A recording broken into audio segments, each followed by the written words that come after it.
ಕರ್ದ ಅವಲಕ್ಕಿ ಮಾಡೋದು ತುಂಬ ಈಸಿ. ಒಂದು 5 ನಿಮಿಷದಲ್ಲಿ ಮಾಡ್ಕೊಬೋದು. ಒಂದು ಸಣ್ಣ ಬಟ್ಲಿನಲ್ಲಿ ಫಸ್ಟಿಗೆ ಉಪ್ಪು ಖಾರ ಮಿಕ್ಸ್ ಮಾಡಿ ಇಟ್ಕೊಂಡಿರಿ. ದಪ್ಪ ಅವಲಕ್ಕಿ ಬೇಕು.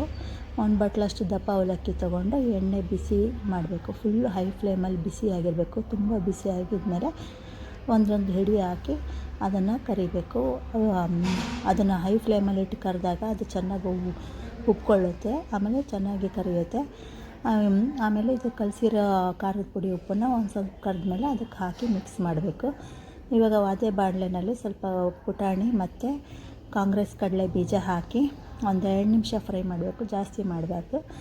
ಫ್ರೈ ಮಾಡಿದ್ಮೇಲೆ ಅದನ್ನು ಅದಕ್ಕೆ ಹಾಕಿ ಆಮೇಲೆ ಅದೇ ಎಣ್ಣೆಯಲ್ಲಿ ಒಂದು ಸ್ವಲ್ಪ ಒಗ್ಗರಣೆ ಕಾಳು, ಇಂಗು, ಅರಿಶಿನದ ಪುಡಿ ಹಾಕಿ ಸ್ಟವ್ ಆಫ್ ಮಾಡಿಬಿಡಿ. ಸ್ವಲ್ಪ ಕರಿಬೇವು ಹಾಕಿ ಆಮೇಲೆ ಸ್ಟವ್ ಆಫ್ ಮಾಡಿ ಅದಕ್ಕೆ ಹಾಕಿ ಆಮೇಲೆ ಒಂದು ಸ್ಪೂನ್ ಸಕ್ಕರೆ ಹಾಕಿ ಮಿಕ್ಸ್ ಮಾಡಿದರೆ ಕರ್ದ ಅವಲಕ್ಕಿ ರೆಡಿ ಆಯಿತು.